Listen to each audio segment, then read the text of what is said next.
Ganti cara aku di pemerintah, no, tepuk. Tangan dan berantakan. Seorang emak-emak penjual buah ngomel ke petugas Satpol PP karena lapaknya diminta untuk tutup akibat PPKM darurat.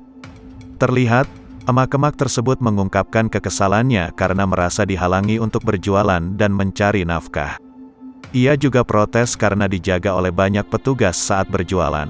Emak-emak tersebut mengatakan bahwa ia berjualan karena harus menghidupi 5 orang anak. Ia hanya mendapatkan penghasilan dari berjualan buah. Kemudian, ia juga mengatakan bahwa keluarganya tidak makan jika ia tidak berjualan.